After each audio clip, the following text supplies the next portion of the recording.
Okay, we're going to call to order the regular meeting of March 14th, 2022 of the Rochester City Council. Madam Clerk, the roll, please. Here. Here. Here. Harrison? Here. Peterson? Here. Sage? Here. Thank you. Would you please rise and join me for the Pledge of Allegiance? I pledge Allegiance to the flag of the United States of America and to the republic for which it stands, one nation, under God, indivisible, with liberty and justice for all. Thank you, everybody, and welcome on a, do I dare say, first day of spring? A little optimistic. Jinxed us. Yeah, but it feels very nice and warm. First, I'd like to just have a moment of silence for the people in the Ukraine and their fight against tyranny. So if we could just have a moment of silence and think of them.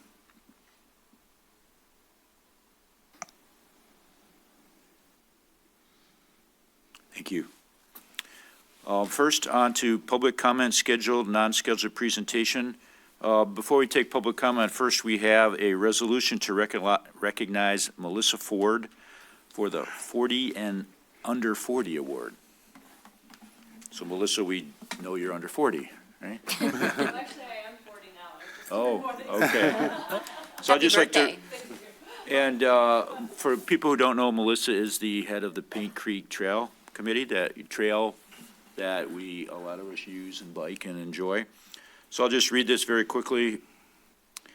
Whereas Oakland County is a place that honors young professionals who live and work there, and whereas the 40 and under 40 selects 40, not 35, 40 individuals from Oakland County born before December 31st, 1981, whereas the group verse of exceptional individuals are leaders and entrepreneurs, activists, and teachers who are passionate about their communities, successful in their careers, and bound for great things in the future.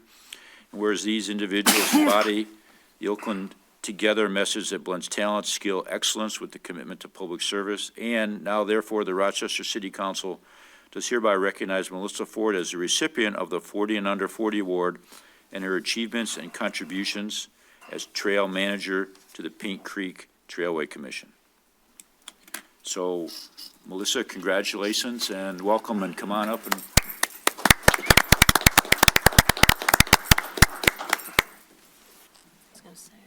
Picture. Yeah. Smile. Beautiful. Congratulations. If you'd like to say something, you may. She's in the paper. Well, thank you It's in very today's much. paper. I enjoy It's working with our commissioners from Rochester as well as the staff. It's always an enjoyable experience, and I think we're a good team. So I appreciate this honor. I feel very honored to receive this from all of you. So thank you very much. Great, congratulations. Yeah. All right, now do we have public comment? Ms. Turner, come on up. Welcome back to City Hall. Well, back to semi-normal, almost. Semi, right? Well, not totally, but close. Okay. And it's nice to see you all up in your rightful spots. Good old Councilman Gould over here, it's the first chance he's had to sit the last time, right? All right. By the way, I love your shirt. Rochester Avon Historical Society. All right. School building. Available at the Rochester Avon Historical Society. What are they, $28? You can move the mic down a little bit. I know that's a little, there you go. Better? Yeah, Okay. so everybody can hear you. I have a couple things to discuss tonight. And most of it's on the master plan. And I know you're going to get it approved next week, but I wanted, or next time. I want to discuss first DeQuinder, the Letica building. Currently, it's zoned research and technology. Has that changed? No. Okay, because in the new master plan, it was, Well, Mr. Banda, it stayed the same, right? Yeah, it stayed the same. Yeah. Yes. okay, but there was a discussion, page 192.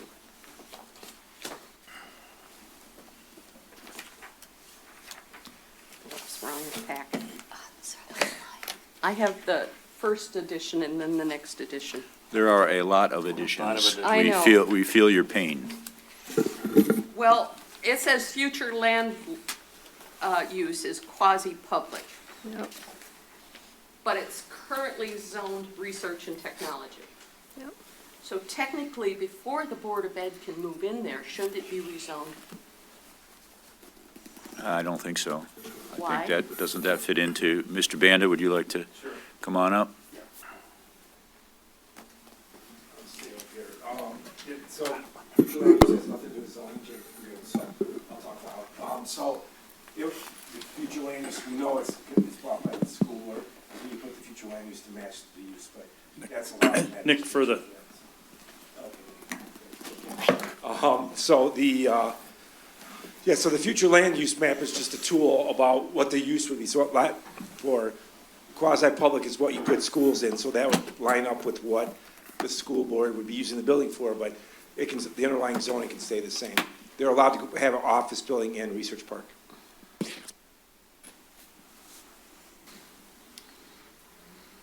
So it's not going to be any technology or research. It's just going to be office. Correct. So shouldn't that be office? Doesn't have to, there's a lot of, education could be research, you could call it what you want, but the general office fits into that classification. Well, it's currently research and technology. Then in here it discusses changing that or expanding it to office technology and research. But that hasn't changed. I'm not sure why we're talking about this tonight. We would talk about this when we have the public hearing, when we have all the facts in front But of I us. want to have the facts before the public hearing. Glad to meet with you off. Meet with what? I'd be glad to meet with you. It's not generic to the discussion tonight, Well- so I'd rather tell you the facts based on what's in front of me. I don't have it memorized, so. Okay, then, so you're saying it doesn't have to be rezoned? That's what they're saying, yes. I still take exception to that. Now, I was confused because the prior addition to the packet, it showed future use of the old school as housing. Yep. And I said, wouldn't you need to change the zoning? And he says, no, from what I understand, it goes back to the 50s. I didn't quite believe that, so I was researching today. And the only thing I found on the current zoning was from the 1988 Master Plan Amendment. And it says, the south side of West University is all zoned one family or multiple family from the Rochester Community Schools site west. Yeah, it's zoned residential. No. Here, I have these I want to pass out so you can see what I'm reading. It starts at Wilcox and goes west Well, would be let RM. me finish. I didn't find a zoning ordinance that mentioned this specifically, except this one. The area east of the school district, this is the last paragraph. District offices is zoned office service with general business, but that's east of the school building and west of the school building. It doesn't say anything about the property of the school building. So if somebody can find a different zoning regulation, I would like to see it and have it made public. Mr., so is this document from the, whatever year referenced? 1988 master plan. Okay, so that's good, and I'm sure we can find that. So the master plan is a guiding document, right? It's not legally binding. It gives the city direction for the next 5 years, Right. possibly. But So, this on here says zoning ordinance, correct, current zoning. okay. So, So unless you can find something more current, anything that goes in there would have to be rezoned. Well, I'm certain the administration will research the zoning current to that property and get back to you. Uh-huh. Okay.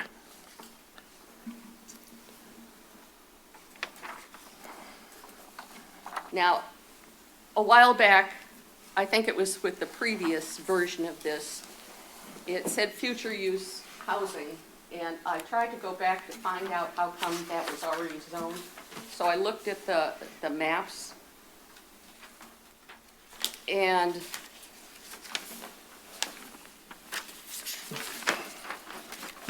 the one from 1977, it's got a light yellow as R1.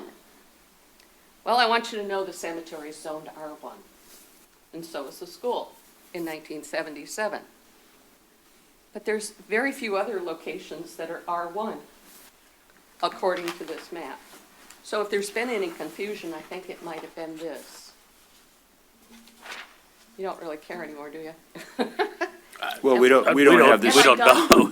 We don't have this stuff in front of us, so it's difficult I for know, us to it's comment on it. difficult. I can, well, Brian got it all out for me today, so if you want to create some more work for him, he knows where to find it. Okay? Thank you very much. You're welcome. Have a good day. Save our school. And the public hearing is going to be, I think, the first meeting in April for the master plan. Oh, I thought it was the end of this month. No, because the planning commission has to have a meeting, their April meeting, and then we'll have it after the planning commission. Okay, thank you. Any further public comment? Brian, anybody on there? I'm not seeing any on Zoom, Mr. Mayor. Okay, thank you. Next, we have approval of the minutes. First is consideration of the addendum for the minutes of the regular meeting on January 10th, 2022. Next, we have a consideration of the minutes of the regular meeting held January 24th, 2022, including the addendum. And the next is consideration of the regular meetings of February 28th, 2022. Make a motion to approve all three. Motion by Councilmember Peterson. Support. Support by Councilmember Sage. Discussion. Councilmember Harrison. Thank you, Mayor. I just wanted to ask, I understand that all of our meetings are recorded. Are they kept in any sort of archive or posted on our website or YouTube channel for records? Yeah, they're all on website. Yeah.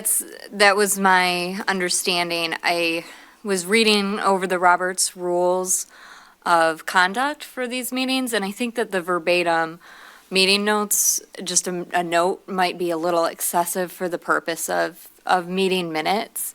And I just wanted to bring that to council's attention for future consideration, especially considering that these are recorded and archived.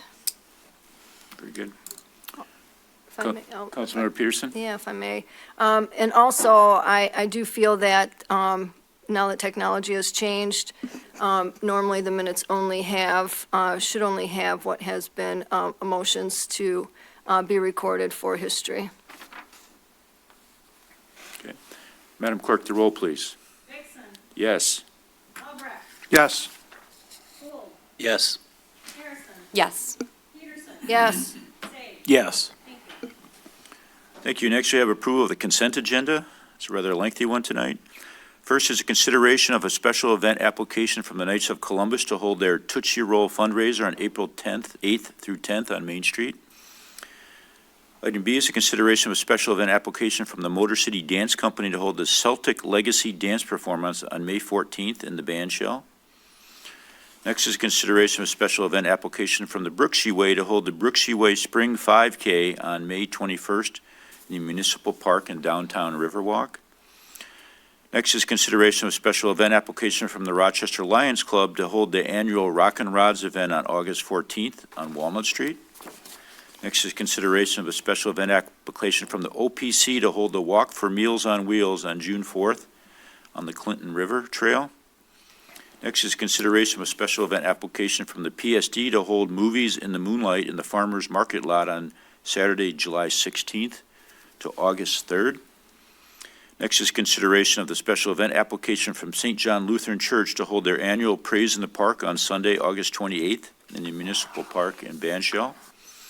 Next is consideration of a special event application from the PSD to hold the Junk in the Trunk event on June 18th and August 13th in the Upper Farmer Market Lot. Next is consideration of a special event application from the PSD to hold the Deck Art event on May 12th through 13th downtown. Next is review of the current special event calendar. And finally, review and approve the 2022 high-density drug trafficking area subsequent agreement between Rochester and Oakland County. Council. Motion to approve the consent agenda. Motion by Councilmember Harrison, Support and pulling C. support by Councilmember Peterson without C. Councilmember. I was going to pull C also. Okay. Support with calling G. Okay, so we'll vote without C and G right now. Madam Clerk, the roll, please. Nixon, Yes. Albrecht, Yes. Rule, Yes. Harrison. Yes. Peterson. Yes. Sage. Yes. Okay, so we'll go C is a consideration of special event application from the Brooksea Way to hold the Brooksea Way Spring 5K on May 21st in the Municipal Park in downtown Riverwalk. Councilmember Albrecht. Let's start with Councilmember Peterson. Councilmember. Councilmember Peterson. Thank you. So I pulled this because I wanted to know whether or not they will be holding, if this is the only one they're holding, and two, from the chief, how it may affect, the park and the Riverwalk now that it's being held differently than in the past. Chief, welcome. Thank you. This is the same route that was run last year, with a minor exception is the beginning of the race will be run on 6th Street and Madison, Wilcox into the park. So that'll be a very brief time when it'll be in the park. The remainder of it will be on the sidewalks and paths. And it was run very smoothly last year, following the same route without any issue. Brooksea Way has indicated that this, as of today, is the only race that they have planned. There are no plans to bring back the half marathon this year. Thank you. All set. Councilmember Albrecht. That answered my question. I was just wanting to know if administration had heard about the Brooksea Way. It just seems like I understand with the pandemic that it was, I think it was still postponed, but why have we been made aware by the county office, or why the Brooksea Way is no longer being held? Either city manager Wing or chief or anybody. Mr. City Manager? I think it's the county is not supporting it anymore. Yeah, we've not, to my knowledge, has not received anything formal. Chief, do you have anything to add? No, I would just indicate that at this point, the last message that I received from Brooksea Way was that there were no plans to hold it this year, and they were holding up on a formal announcement of that. So obviously, that's something that could change if situations change. But at this point, there are no plans for the event to continue. Yeah, I didn't think so. Okay, and then G, we wanted to bring up is consideration of a special event application from St. John Lutheran Church to hold their annual Praise in the Park on Sunday, August 28th in the Municipal Park in Banshell. Thank you, Mr. Mayor. So I know in the past, we have actually discussed the use of the amplified music prior to noon based on an ordinance we have in town. And I know we've waived this exception. So I just wanted to get clarification from the chief or from the event organizers that would, I guess, be contained within the service times of 10:30 to noon. That's the exception that they're looking for? That would be correct. This is one event, frankly, where they've taken great measures to not have a problem. We've had complaints in the past with other organizations, which then caused us to look at modifying from an administrative standpoint, limiting the music till later on in the day.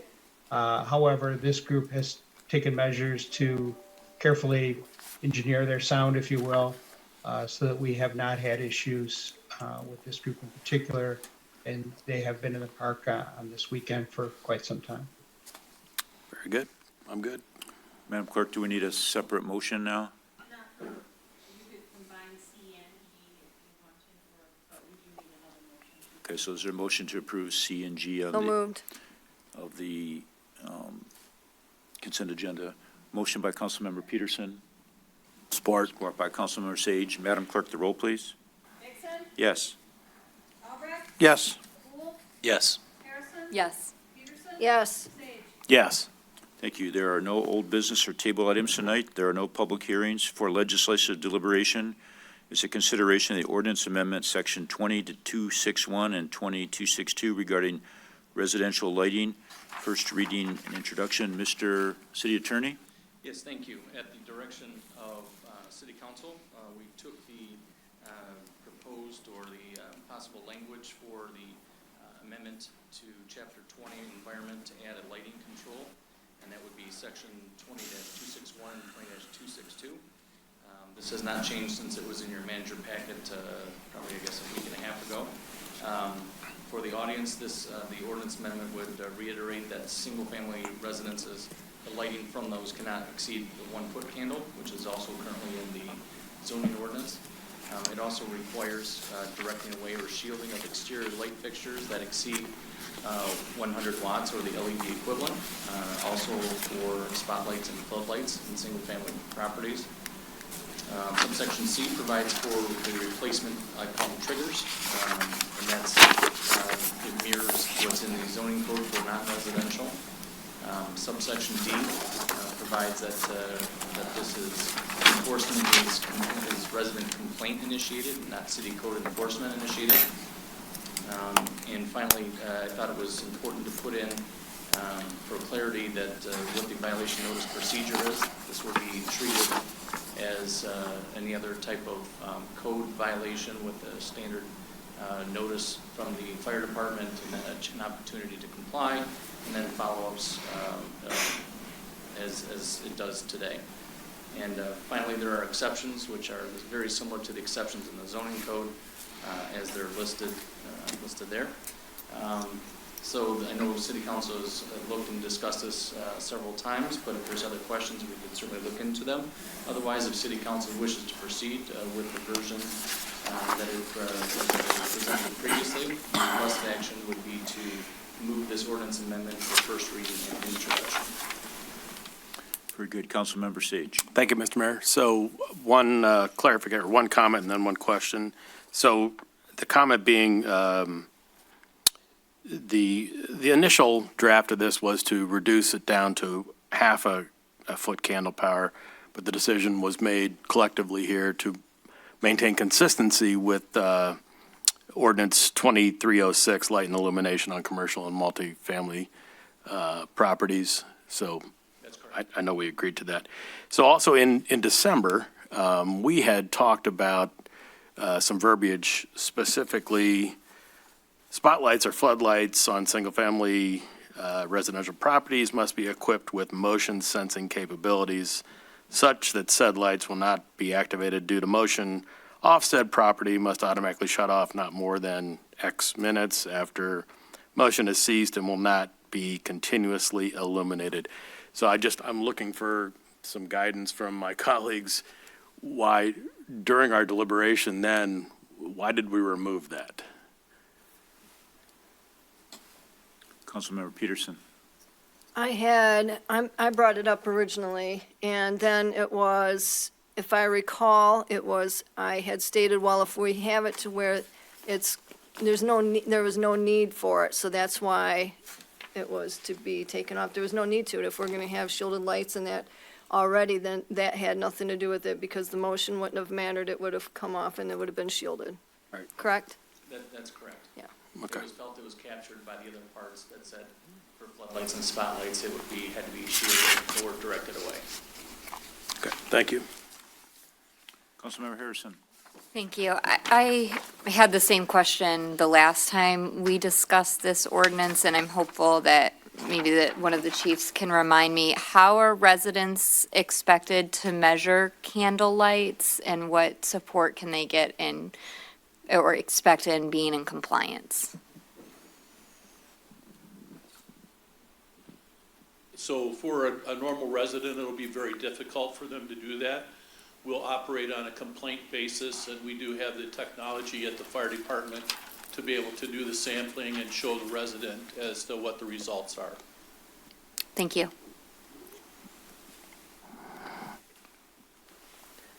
Further, Councilmember Peterson? Yes, Chief, thank you for that. So do you feel that this is going to cause any undue hardship to the fire departments? At this point in time, I thank you for the question. I don't believe so, based on our current experience with complaints as it applies to lighting. I don't anticipate us to see any increase in complaints. If so, I'll give feedback to our city attorneys, city staff, and to council.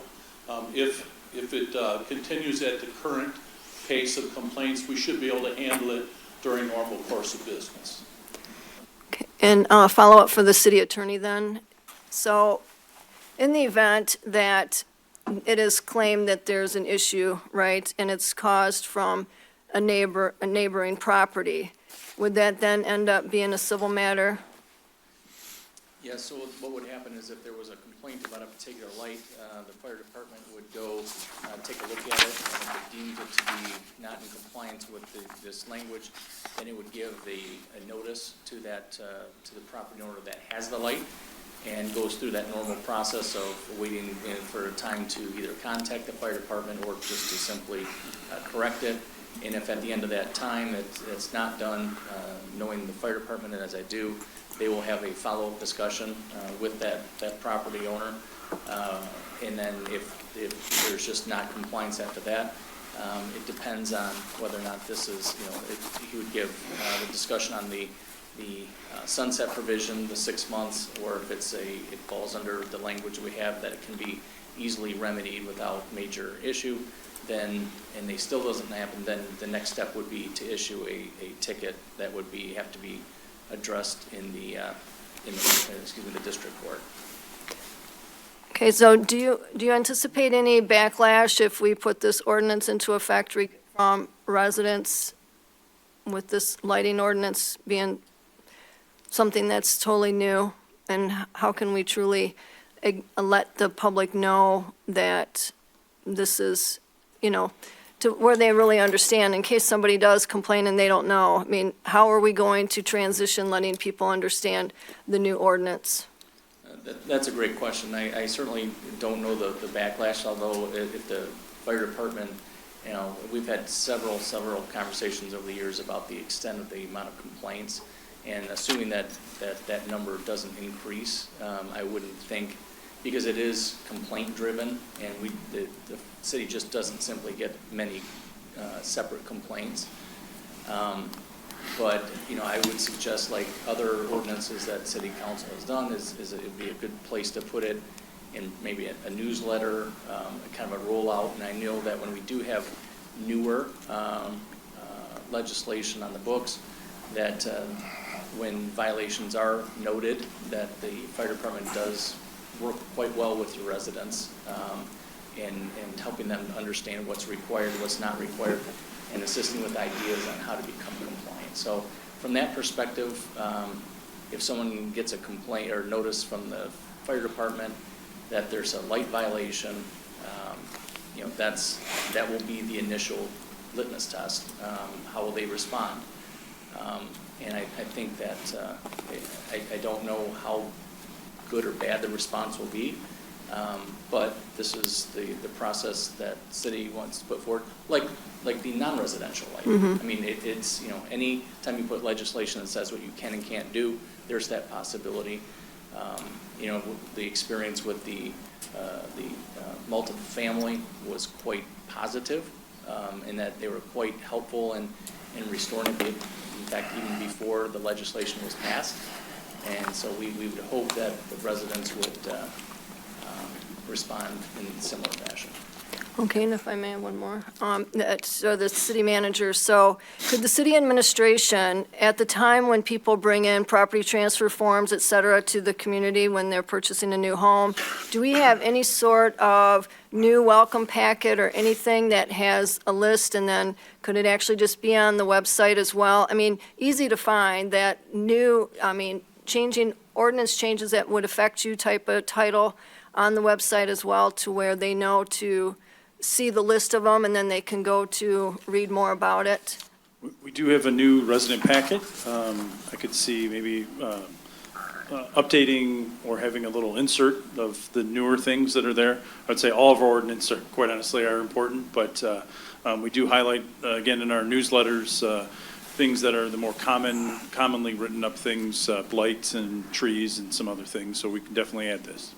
Okay, and I do think that's important. I do know that Sterling Heights is dealing with a landmark tree issue right now as well, and, instead of reading about what the ordinances are online, through social media, it would be best if we did alert people when they move to our community of these major items, because they don't know what might be on their property and how it would affect them with these ordinance changes, so thank you.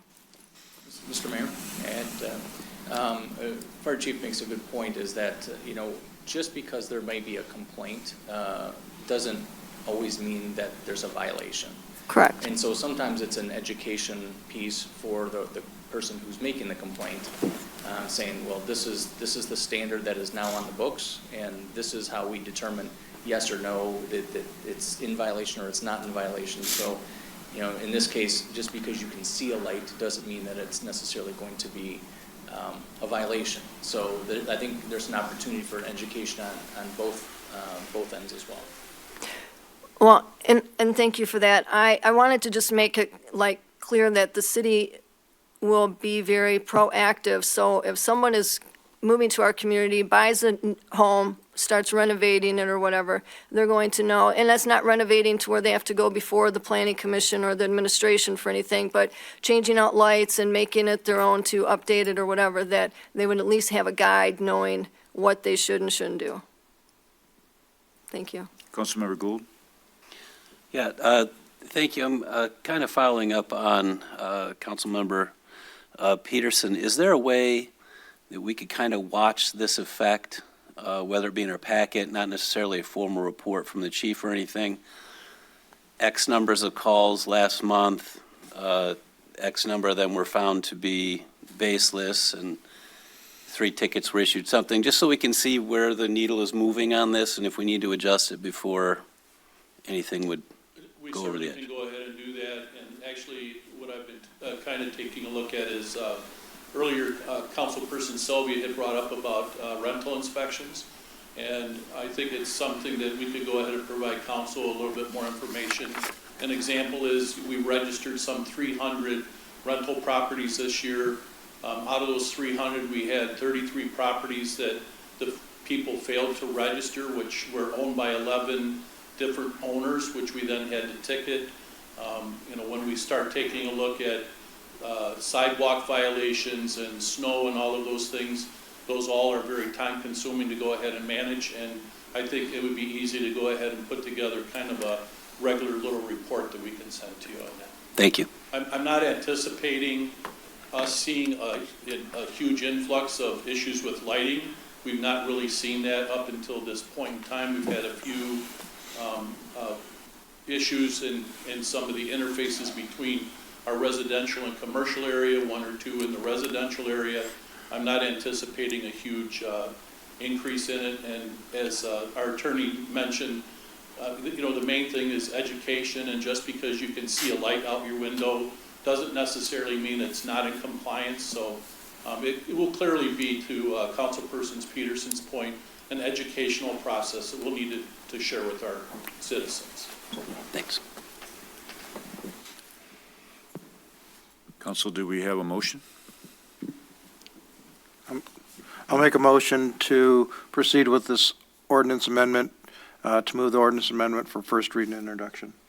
Motion by Councilmember Albrecht, Support. support by Councilmember Peterson. Madam Clerk, the roll, please. Nixon, Yes. Albrecht, Yes. Gould, Yes. Harrison, Yes. Peterson, Yes. Yes. Thank you. Next on the reports and regular business is the presentation of the draft wage and benefit report by Gov HR. Mr. City Manager.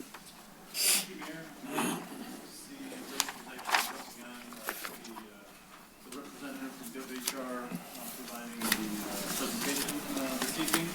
Prior to us getting started, I do want to highlight the council's packet, page 140.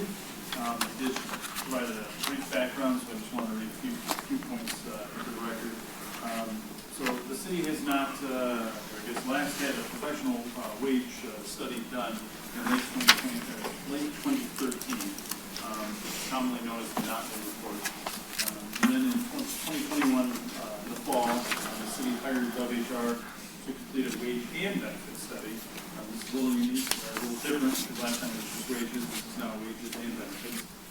With the initial draft results provided to administration in late January of this year, we are nearing the final report, so this is the time for this to be presented to council to gain some insights, answer questions, and then eventually bring this forward, not tonight for a vote, but in an upcoming meeting, the next meeting or the following one, along with any recommendations, as well as final cost estimates. Again, tonight we have Rachel from GovHR who will share a brief PowerPoint. I believe that's also in your packet, or at least the draft version, which is about 8 pages as well. So Rachel, probably going to need screen sharing capabilities. Brian, if you can do that. And then maybe Rachel can just introduce herself and talk a little bit about the process. Both Rachel and her boss were the two individuals that worked specifically on the city's study. Rachel, welcome. Thank you. Can everyone hear me okay? I was having a little hard time hearing Blaine, so I just want to Yeah, we can hear you. make sure it's my turn. Okay, great. Good evening. Thank you for having me. My name is Rachel Skaggs with GovHR. I spent about 10 years in local government in Illinois as a city manager and assistant in a few communities prior to working with GovHR.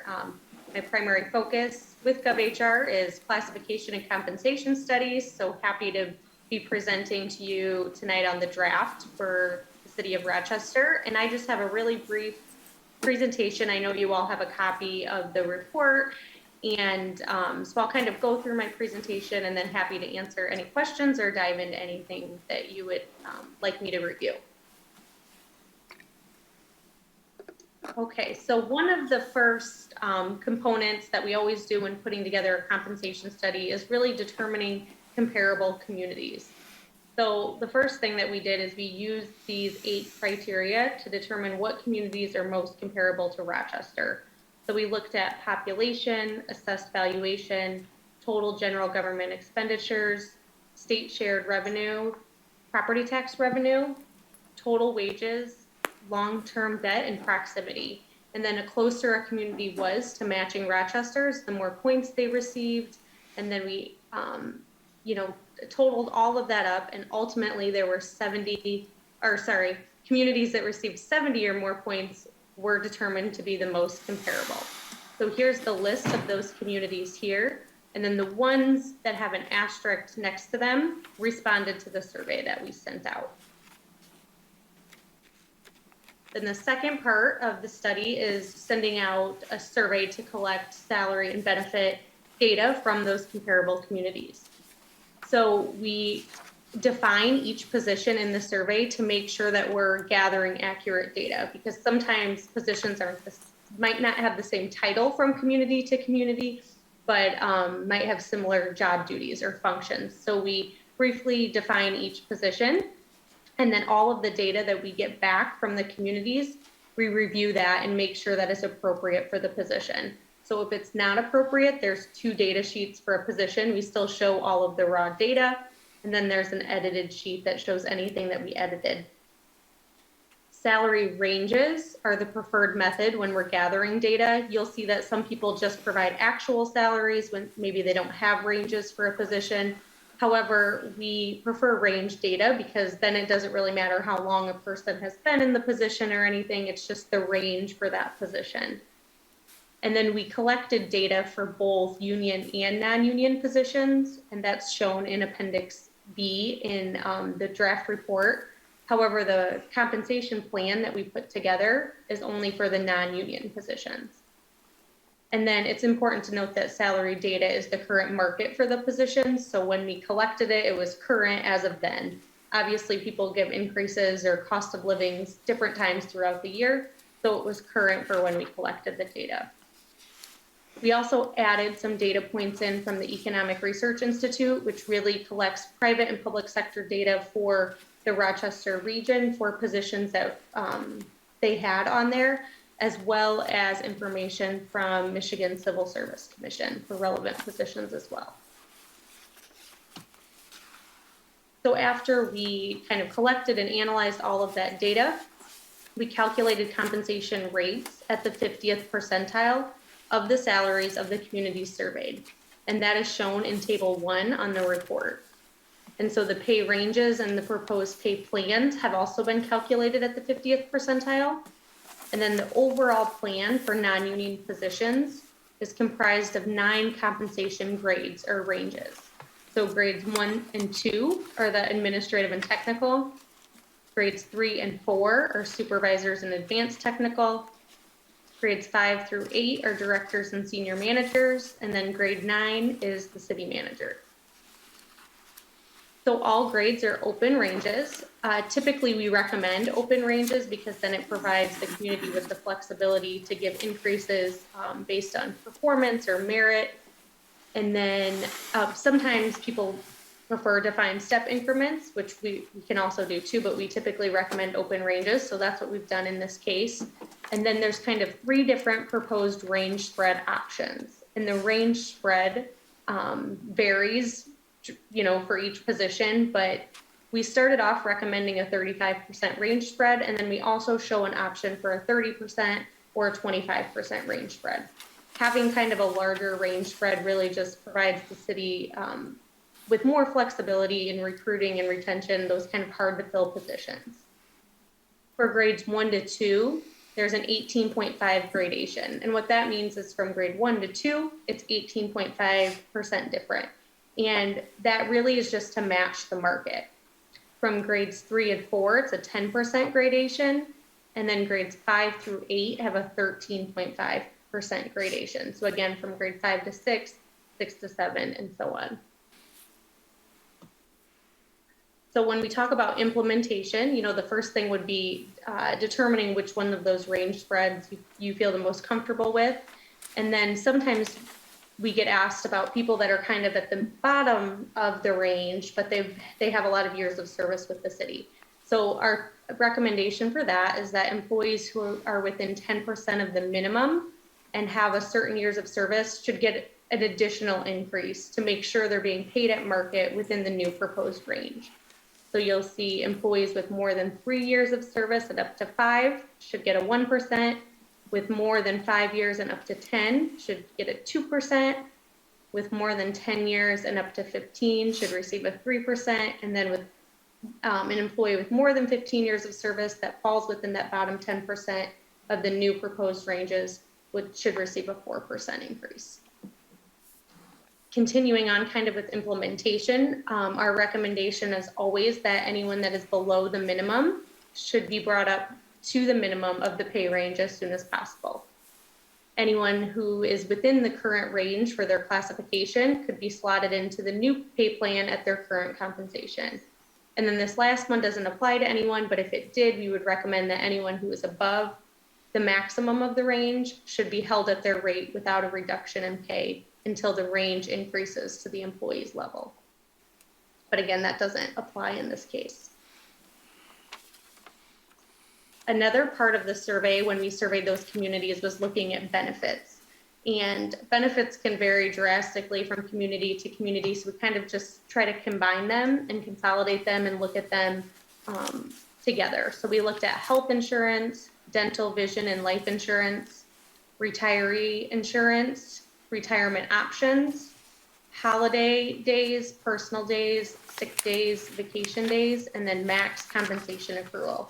So overall, and there's more narrative on this in the report as well as the appendix, it seems that Rochester is pretty competitive in terms of benefits. There's probably just a few a few areas where you might fall below or above, but overall really competitive in terms of benefits offered. And then once a plan is implemented, our recommendations on kind of future administration is of the system, it should be a plan that you can use for years to come. On the classification piece, just make sure that you're reviewing positions annually and responding to changes. So sometimes a position takes on additional duties or has more responsibilities, or two positions are combined into one. Then you really need to look at that position and make sure it's in the appropriate grade, and maybe move it a grade if needed.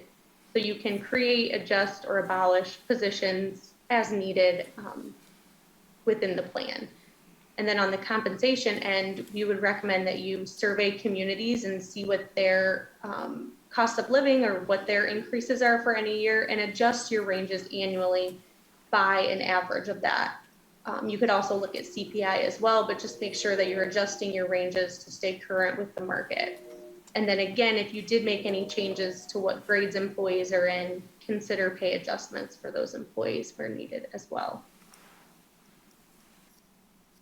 The next steps in this process would be to finalize kind of the plan or the range spread that you want for the plan.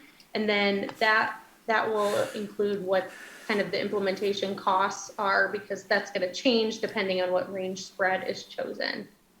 And then also, if the implementation is scheduled for July of 2022, we would assist you with updating the plan based on CPI or a survey to those comparable communities like I talked about. So adjusting the ranges to make sure it's current when it's implemented. And then down the road, the city can also consider implementing a compensation policy or plan that ensures appropriate movement through the plan by non-union employees. So that was a very brief and quick overview of kind of where we are to date with the plan. Are there questions or anything specific I can go over? I can pull the report up too if needed. Councilmember Albrecht. Thank you, Rachel. Earlier today, I did have a chance to meet with the city manager on some of my observations on this study. I don't want to spend too much time on it because I know we'll be doing a deeper dive at a future meeting, but I had two areas I wanted to focus on. One was the selection of the jurisdictions. On page 3 of the report, we picked 13 communities, and I understood the criteria for population being, the maximum, getting the most points, or 20% of your criteria was allocated to population. And my concern is that if we lose staff, it's going to be to surrounding communities, and the closest community in the survey that we picked were Berkeley and Clawson.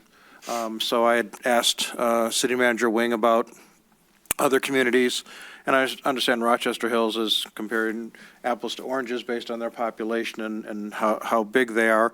But cities like Auburn Hills or Birmingham, specifically Birmingham, who was in the Notley report last time, I don't know how it'll change the numbers, but maybe looking at one or adding either Birmingham and or Auburn Hills to the data to give us some surrounding communities. If we have these employees and they're going to leave to, perhaps to some of the communities that are near us, and with only Clawson and Berkeley really close to Rochester, I thought that would be something we should consider.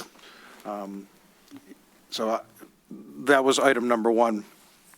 Item number 2, and just for the City Council, and it's in the packet that we received, Auburn Hills population is 24,000, Birmingham's is 21,000, ours is 13,000. So I consider those comparable, even though, the other 13 communities we picked ranged in population from 9,000 to 16,000. So I don't think those are anomalies being too far out of the range. The second one, which is sort of more important in my mind, was, and I understand it, City Manager Wing explained it to me, but I really would like you to explain it to the public and City Council, my peers on City Council. If you go back to, could you go back to your slide that has, hold on, Well, you really don't have it. Basically, what you've done is, go to the slide that just has the, it's not the right one, but the 25, 30, and 35% spread. That's slide 6 in your deck. So what you've done is we have 9 pay grades, which is more than we had with the Notley report, which I compliment you on, ranging from administrative and technical positions, pay grades 1 and 2, supervisor and advanced technical, pay grades 3 and 4, directors and senior managers, pay grades 5 through 8, and then the city manager, 9. Then we had the 25% spread, 30% spread, the 35% spread. You had recommended the 35% spread.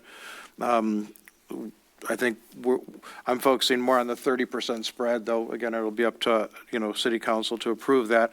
But as I look on I'll just use pay grade 3 as an example.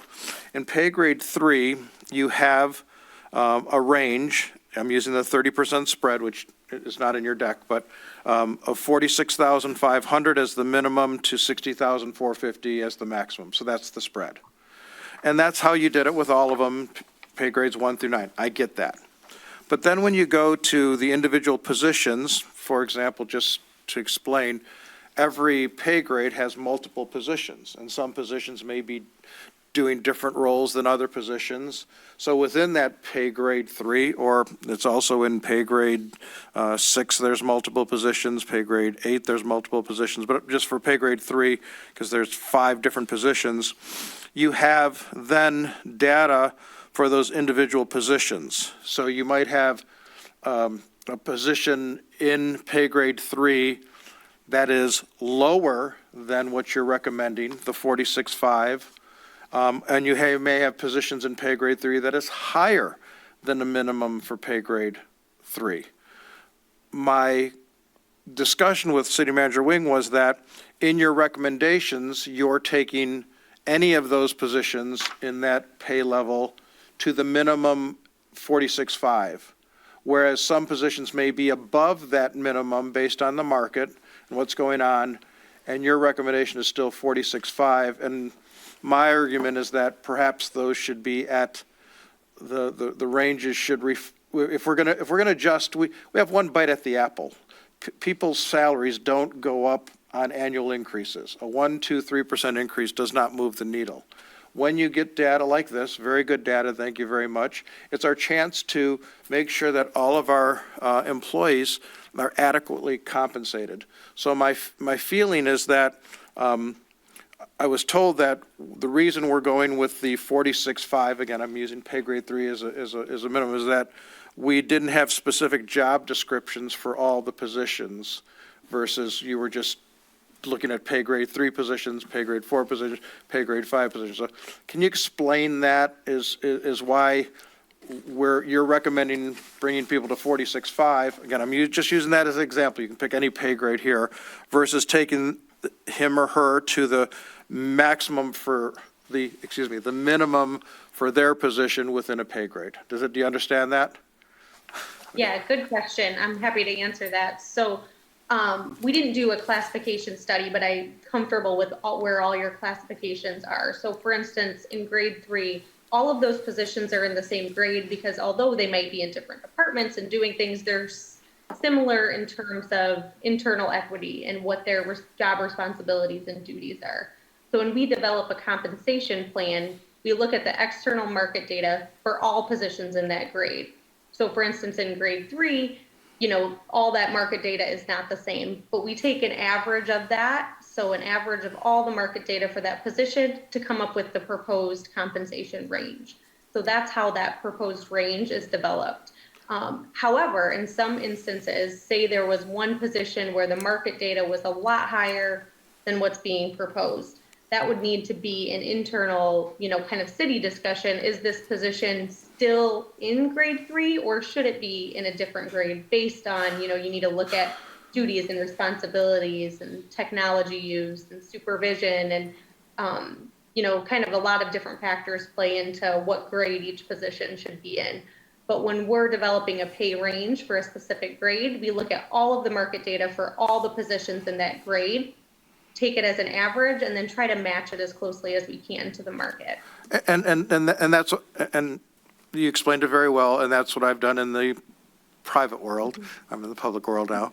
I've done in the private world. But sticking with what you just said, if you had a position that is above the minimum of the, again, I'm just going to use pay grade 3, I'm just using it as an example, I'm not, that's above that 46.5, or you're saying it's up to us, these are guidelines. We can go within any number within those, that 46.5 to 60,450, correct?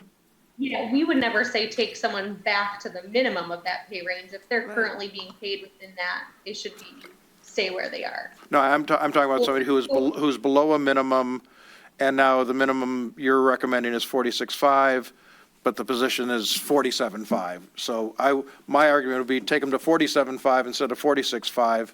So, but that would be a discussion amongst us, city council, based on what we would recommend to the city manager for approval. Yeah, my only comment with that is it would need to be, fair across the board for all grades. Absolutely. Okay. Yeah. Thank you very much. That's it, Mayor. Other questions? And I can go back to your first question if you wanted me to answer that one real quick. Oh, sure. Yes, so, typically I get what you're saying about close communities, and sometimes it is helpful to have data from them if they are competitors in the marketplace. Typically adding one data point isn't going to change anything, but I can tell you that I believe both the communities you mentioned, we have their data because we're doing a study also in Ferndale, and they were comps for them. So happy to add in data for those if that's what the city council wants. Thank you very much, Rachel. That'd be nice to see, I think. Okay. Any other questions for Rachel? Councilmember Sage? I'd like to amend that to add Rochester Hills, Auburn Hills, and Oakland Township. Those are our neighboring communities. I'd like to add Shelby Okay? because it's. So I don't know if we have all those towns, but I know we had Auburn Hills and Birmingham from another study. If we were adding all the ones that were just mentioned, we'd have to send them a survey and get their data. Councilmember Peterson? Well, and it was a concern I had too that we did not, because all these other ones that we'd like to add actually have the same type of similarities as far as the way of life here. Very much so, more so than we're not as city as a lot of these other ones are, and I think it makes a huge difference in what the pay would be in some of these other outlying areas to still have a better quality of life for what some people feel here is, so. Okay, so, Mr. City Manager? Yep. Maybe if Rachel can I guess explain, so like Shelby, I believe their population's over 70,000, Rochester Hills, I believe, is at 75. So when you add communities that are outliers, and we go to the Michigan Employment Relation Commission, and if we have any issues, quite honestly, the commission's going to throw those out. I get it that they may be communities that we compete with. However, when we're preparing for, I guess, any sort of negotiations or even with our non-unions to be comparable, the reason why they have the criteria that they have and they do exclude for certain reasons, it's because of, for this to be defendable if we end up before MERC, that commission, or if we end up in arbitration. So if we're, I guess, just picking neighboring communities, especially when the populations are so far beyond ours, like at 13. Again, the Birmingham example is probably the closest one that's basically, double our population. When you're starting to get to triple, 4 times, it does really start to skew things. Addition also with supervision for specific employees, I'll just use maybe a fire chief might have several direct reports underneath them compared to our community that's going to be different. Same thing, again, I've used like a Rochester Hills versus a Rochester. So although they might be competition when we're seeking employees, the defendability through arbitration or through the commission are going to be points that council should just be aware of, and maybe Rachel can actually talk to that. I was just say, And no, I think well, I was gonna say, we're also competing against the private sector Right. in a lot of these jobs too, but you can't have infinite number of data points to, Councilmember Albrecht. And I did, for Councilmember Sage and Councilmember Peterson, I also had looked at those communities, because that was my thought. Let's just just draw a circle around Rochester.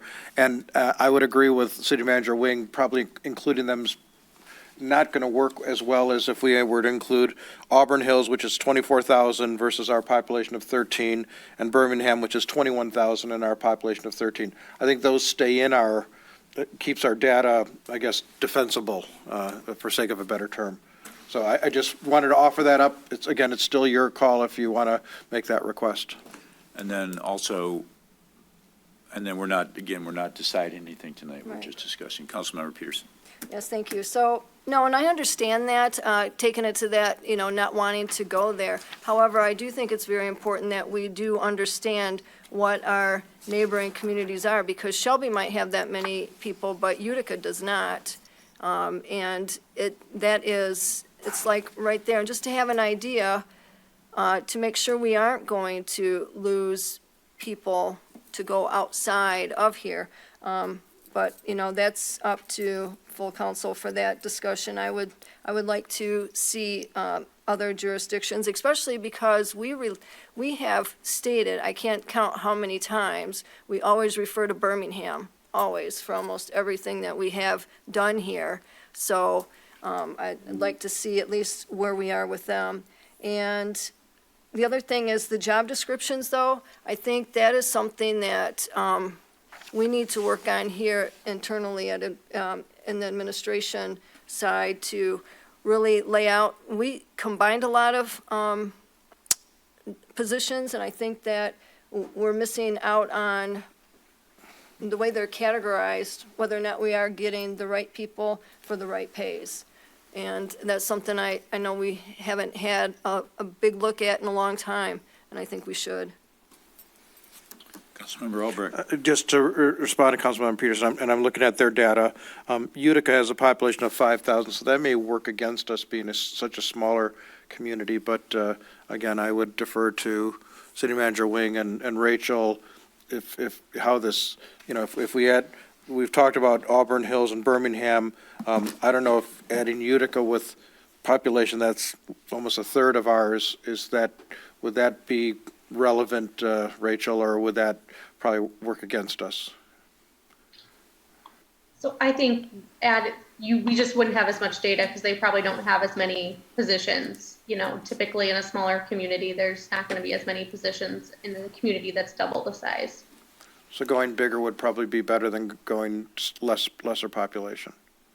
Right. Yeah, I think, the Birmingham and Auburn Hills makes sense. It's still justifiable population-wise and proximity. But happy to, look into whatever you end up suggesting. Thank you. So, Mr. City Manager, if we add a bunch more communities, is it going to add to the cost of the study? I don't believe so. I believe, again, part of the reason why we selected this firm is we knew they were also doing Ferndale's and a few other ones.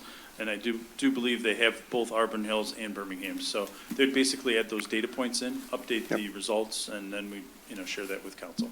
And for Sounds five, good. I'm sorry. Go ahead. No, for a population of 5,000, they have their own police department as well. So, I mean, you're really looking at, if you're looking at city services as well with these communities of what they really provide, I think that's important as well.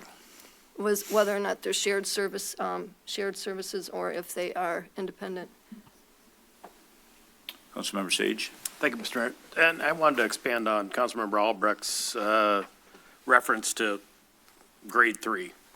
So if we went with that recommendation, 50th percentile, 30% range spread, and established then a minimum and maximum, does that then equalize all positions within that particular grade? Particularly ones where you have the same title and responsibility. That's correct. Okay, thank you. Anything further on this? So, Mr. City Manager, when are we looking at making some kind of decision? Depending on when I can work with Rachel to get it sounds like both Auburn Hills and Birmingham's data added in. It would at least be 2 more weeks, if not the next meeting, then the first meeting in April to present that updated data and recommendations. Very good. Councilmember Peterson. Yes, thank you, Mayor. So if that was the case, then how is this pay structure going to work? Is it going to be retro, or is it going to be, from January, or is it going to be after we approve it and moving forward? It would be after, well, my recommendation to council will be still within this budget year, as we've set aside dollars to have this new plan included in this fiscal year. So I'd be recommending, depending on the timing, it would probably be either like an April 15th or maybe a May 1st implementation date. And then we would have the new rate structure implemented, and several employees have their anniversary dates with our fiscal year, so then they would see the first adjustment to get into this scale, at that time. So let's say it's April 15th or it's May 1st. And then a few months later, on July 1st, with their fiscal year, for those individuals with their anniversary or promotion dates, after the fiscal year, we would have that those updates going forward after it's implemented. Councilmember Gould. So did we just decide we're going to add in these additional communities into our analysis? Just to, Well, I'm concerned about doing that. Can we do it and set them aside or something? This seems like something that could potentially bite us if we're acknowledging that we consider these benchmark communities, we're no longer comparing the apples to apples. I get it's an orange sitting right by your community, and the numbers aren't terribly out of whack, but I think we'd be safer to stay with the list. I don't think it hurts to look at them, but if there's a way to sort of set them aside. Yeah, I'd be happy to work with Rachel to have, with the 2 added, so we have 13 currently, and then add the 2, so we would have 15, and then have that analysis so that you guys can look at it to see really what's the difference. I've overseen these sort of surveys and gone through this process several times with other communities. Normally adding 1 data point doesn't skew them too much, but doing 2, I'm not exactly sure what that impact is. Again, happy to compare, here's what would the original 13, and then here's what the 15 would look like for council's consideration. Councilmember Harrison. Thank you. I appreciate the study being brought to us now in a time with a great resignation being faced throughout the country. It's important to be competitive, both in the public and private sector. So this is, I think, much needed and appreciated. I serve on the budgeting committee, so I am concerned especially about adding additional communities if we've budgeted for this already. I know that there is a line in the current budget, and I'll be curious how that's affected it and will align with this moving forward, because we're on track for one budget, not that that won't change, but these 2 conversations, I think, coincide. Councilmember Peterson. yeah, thank you. And I guess, and that's even a bigger concern, that we anticipated how much ahead of time we were going to, give our employees to budget just that in without really looking at all this information as a whole, to make sure that we are appropriately setting aside the right amount of money to be able to keep our employees here. And if this was to actually bring people up to a median that they've been behind for quite some time, I don't think it does the employees any justice, because then they'll be waiting for another year and a budget to get, hopefully updated. Yeah, if I could note, so my recommendation would be, again, basically within a month, they would get adjusted, and then the next round would be as early as this upcoming July. So basically a few months later. So it wouldn't be a whole nother cycle. There would be basically an adjustment here within, the next 30 to 45 days. And then there would be the next adjustment as early as July 1st. Which is why this is being discussed in the budgeting committee right now. Councilmember Albert. Yeah, and I'm also on the budgeting committee, and there was a number that Anthony and Marcy had set aside that would more than cover, even if the initial recommendation we saw in the 30% range column was approved today, which we're not voting on that. Even if we were to add money to that or increases to that based on our approval, we're well within that number, not only for this year, but for the next 2 years, because we look at the 3 years of budgeting. So I'm not as concerned about that as I am of, as I said earlier, we get one bite at the apple. I want to make sure we take a good, nice, healthy bite at the apple for all of our employees to make sure they're compensated properly, not only in the public sector, but in the private sector, because, you know, anybody can go anywhere these days. Councilmember Peterson? Yes, thank you, Mayor. So I guess 2 points I've been trying to make for, I don't know, almost 2 years, having, not being part of all those conversations to know that information doesn't help when we're sitting here trying to make a decision as a whole.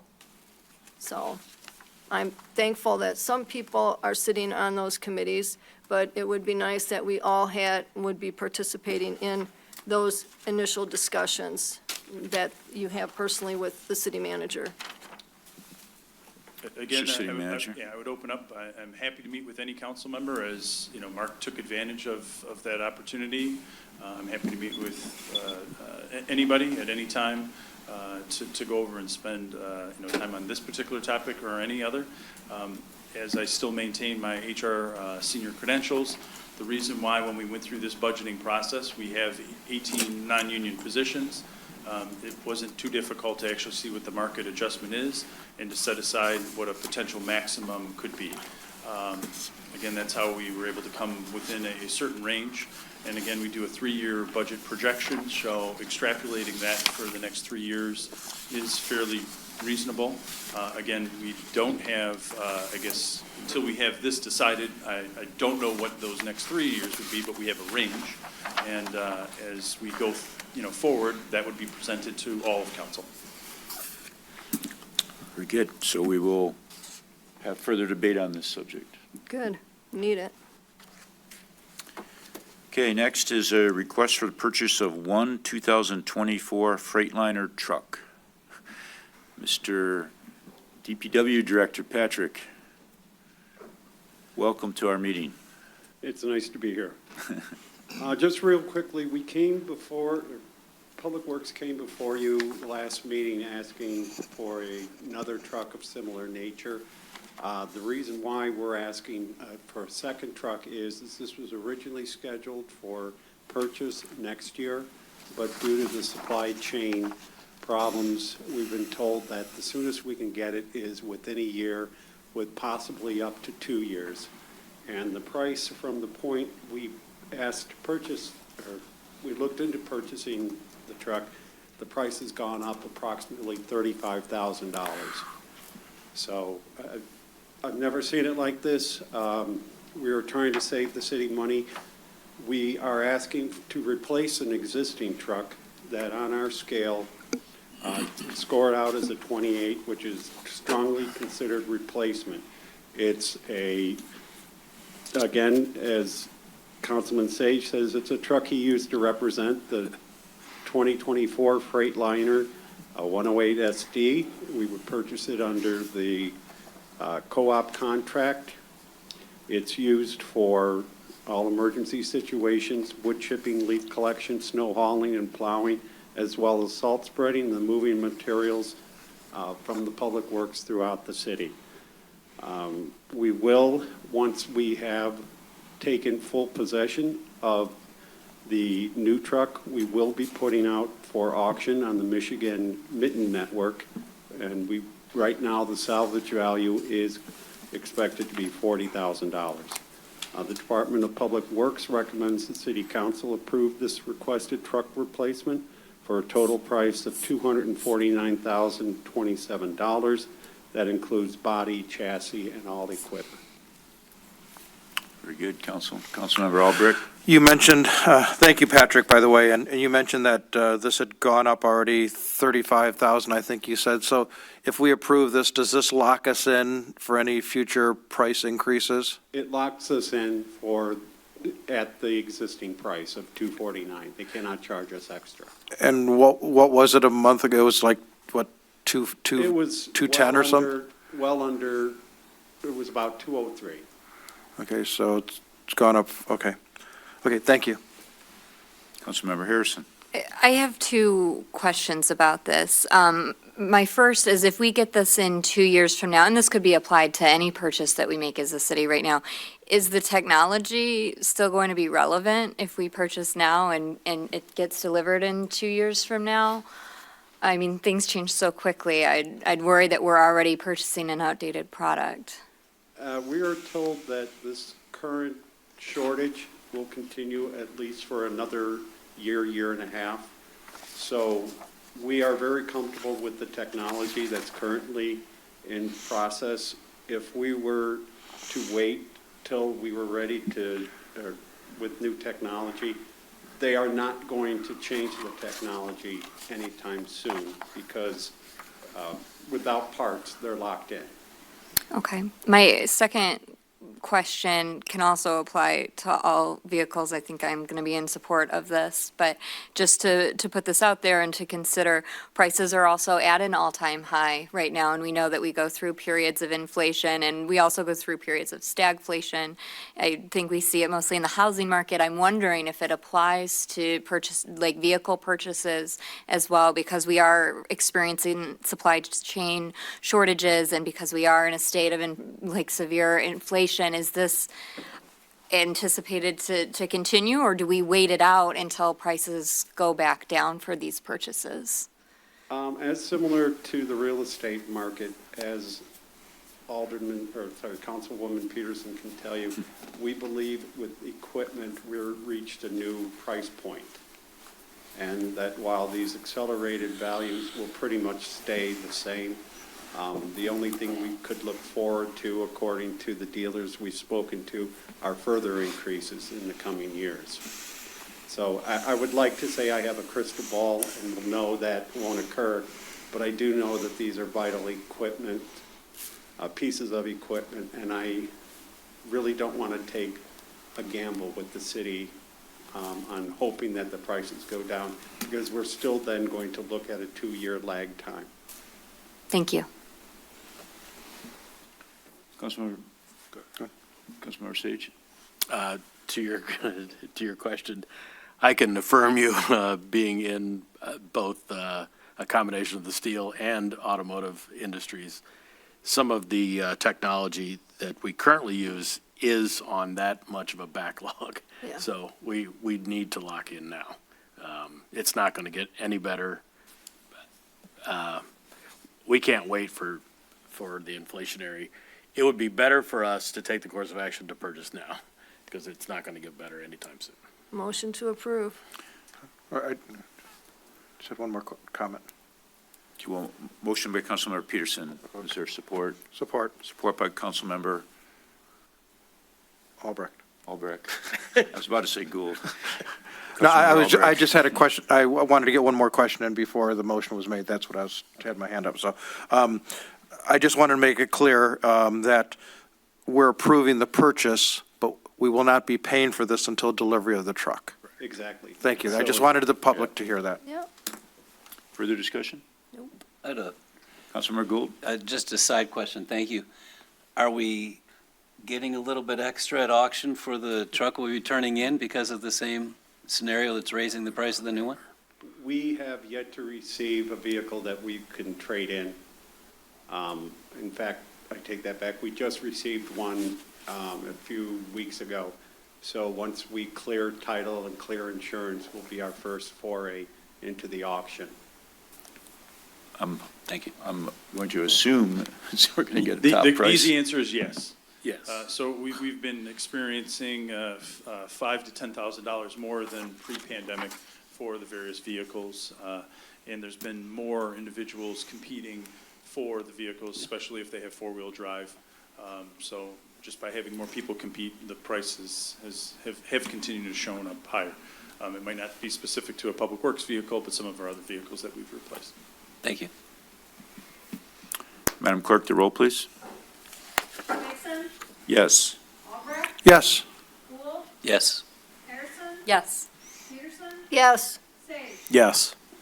Thank you. Next, we're going to have a discussion update regarding the 2022 Memorial Day Parade. Councilmember Albrecht, would you like to? Thank you, Mayor Bixson. We teased this at the last meeting, but I didn't want to jump the gun because this morning at the Community Outlook Breakfast, the press release was released, that's redundant, announcing that the Memorial Day Parade is coming back. It's going to be supported by the three communities of Rochester, Rochester Hills, Oakland Township, and the Tribute, which is on Adams Road. And as part of that, Maggie Bobbitz, now president of the Rochester Regional Chamber, and her team are taking this on and had provided a straw man budget, which suggested that this will be supported. We're not trying to just do the parade this year. We want this to be something that goes on and on and on. So there'll be contributions from the three communities plus the Tribute. And in the past, we've always, meaning 2019, we contributed $600. I reached out to City Manager Wing. He told me that we already had in the budget $600 in case the parade did come back this year. Maggie has said to the committee that we'll need $750 from each of the communities. And then there's going to be a very large drive on sponsorships where people can buy sponsorships. So we want to raise more than we're going to need for the parade this year so that this parade continues on for years and years to come, as it should for those veterans and that we want to honor. So I'm asking the City Council to approve increase of our contribution from $600 to $750 for the Memorial Day Parade. Councilmember Peterson? So what is included in the in-kind assistance? Not exactly sure for this year, but in 2019, it was me driving around with my pickup truck, putting the barricades at various locations to help with the traffic control. So I'm sure there's something similar. Might be a public works department or other individuals doing that. I don't know. I have not seen some meetings. That's where it was. Yeah, we haven't defined the in-kind, but in the 2019 parade, now we're getting echo. Door was open. The 2019 parade, the barricades were put up and down Adams Road, so it'll be things of that sort, or, parking public vehicles at the beginning of the parade for security and things of that sort, but we have not defined the in-kind assistance. Councilmember Harrison? Thank you. I just want to recognize my council member Albrecht for his efforts in this initiative. The Memorial Day Parade is an excellent asset to the community. I'm so excited to see it be coming back. He has really taken the charge on this one, and I really applaud your work on this, so thank you. And I want to make a motion to support the increase from $600 to $750 plus in-kind assistance. Motion by Councilmember Harrison. Support. Support by Councilmember Sage. Further discussion? Councilmember Peterson? Yes, thank you, Mayor. So instead of doing this every year, if this is something that's going to be a long-term initiative, isn't this something that we can just have? That's a good suggestion, Council Member Harrison, Peterson, excuse me. I don't know if next year Maggie's going to ask, or the Rochester Regional Chamber, if they're going to ask for that to go up. This is sort of our baseline year. I like the thought. I would like to say that it's going to be $750 for the next 10 years, but I can't commit to that. We did a budget for this year, and she thought that was the best guess. Not best guess estimate, a very logical rationalization of what she needed from the community. So maybe next year we'll come before us and say 750 is the number, and let's just keep it in perpetuity. So. And if I may, Mayor. Councilmember So Peterson. then what are the sponsorships for that they'll be going after each year they go and do this? Maggie's putting together a sponsorship sheet. It has not been finalized yet, so the committee hasn't seen it yet. But it'll be different levels, depending on what goes with the sponsorship and things of that. So we have not seen that as a committee, how much that'll raise.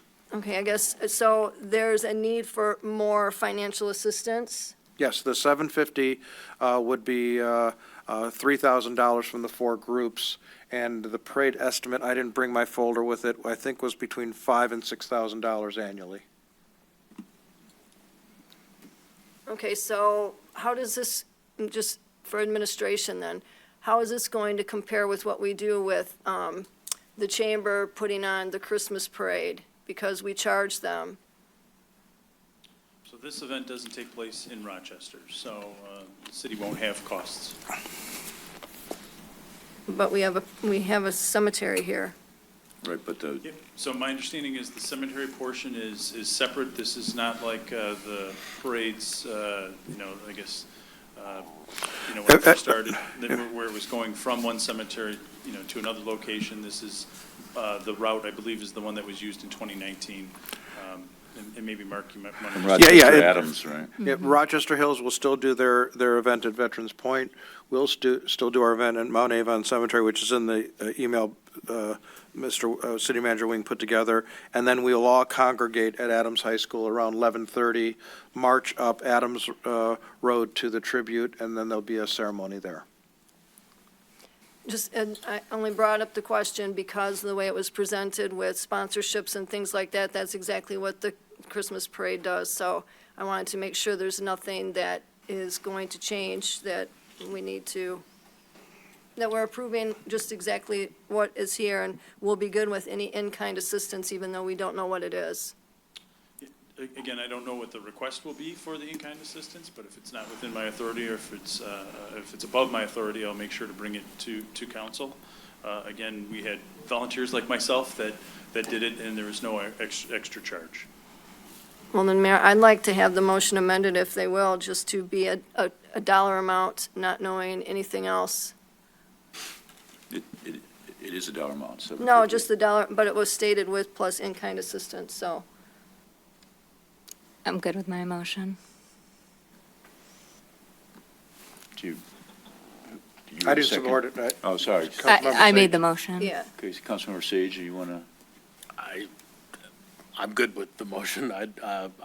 If there's any in-kind assistance that's out of bounds, we can readdress, but I don't want to put a limitation on that. I mean, all communities are doing the same, correct? Yep. All four? Yes. That's my understanding.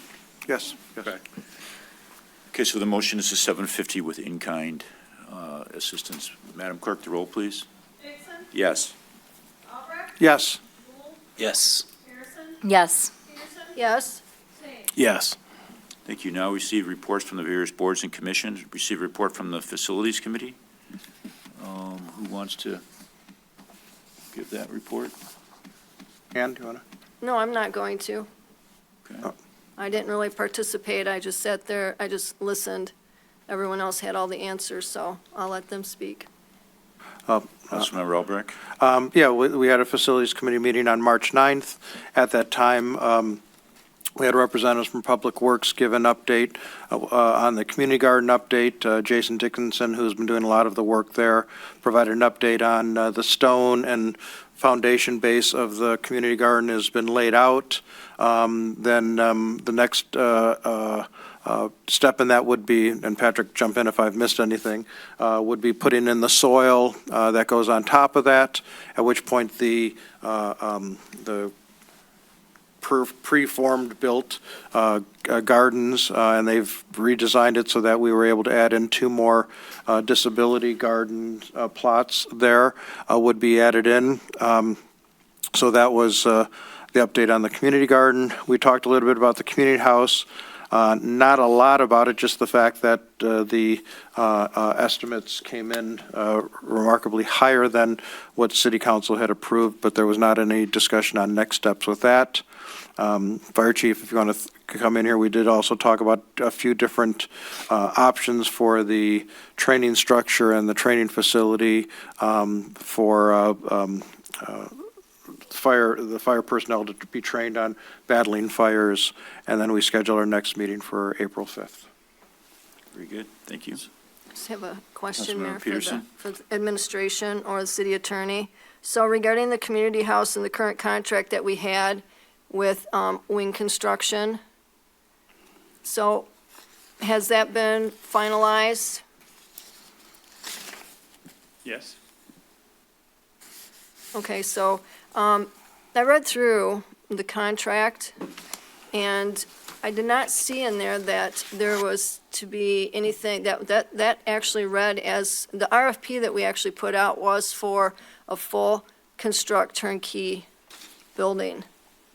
That's what was in the RFP. So I was wondering why, if we received an RFP from Wing Construction and they started that, why we would have let them out of a contract. Jeff, if you wanna. For me, again, it was, and we had this conversation before, there's a difference between a request for proposal and a bid. A bid was something that we were actually specifically getting versus the RFP that had different components. The first component, which was completed, was the actual drawings to build the structure. Again, we did not have those or pay separately for an architect or engineering firm to do that. Wing Construction, Inc. partnered up with a engineering and architectural firm, and they did put that together so that they could actually issue the various projects and combine that all together as one big project, and then they would act as the general contractor.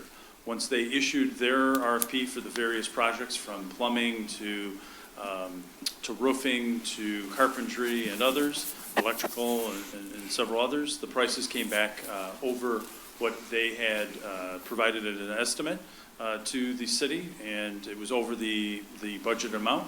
We concluded that arrangement since the project could not move forward at the price that they had gotten, and the city then went out on our own for our own RFP, and unfortunately the prices were similar over our budgeted amount. We do now have ownership of the drawings that were created for the price that we paid through Wing Construction. So in the future, if prices do go down, we'd be able to move forward. In addition, we're looking at other improvements that could be done, renovations that still could be done from the electrical, roof, windows, and other things with the dollars that have been, I guess, discussed in the past. Okay, if I may, Mayor?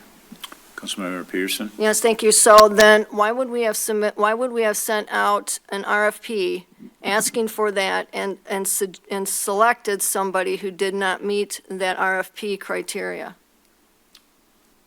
We received 4 responses, and all of them did meet the criteria. Again, I'm not sure if you're understanding the difference for a bid. I understand the difference, City Manager. 100%. I worked in construction, so I do know that. Great. My concern is that we submitted that out, the full RFP that was sent out by the city stated that we were looking for a turnkey proposal to be returned back. Yes. So, Okay. so as you read, it is that response that we selected had various components. The component that was completed was the RFP for each of those individual costs. When that came back, it was over budget, so the project could not move forward. Okay, so I guess we spent almost $100,000 on drawings, though. It was 83,000, yes. Yep, almost 100,000 that we know of. I'm just, it's alarming, though, to me that we would have started a project based off an RFP that went out that we wanted all bids submitted to be full construction and everything and turnkey, and that's not what we received in bids. So, I disagree. We did receive that. The ones that, actually, one bid came back that they were going to be doing I forget the terminology, the construction along with the city, so they did not have any prices, so that one was not selected. The other 3 bids that we did receive had this component of first going out to the various contractors with a price that they had proposed.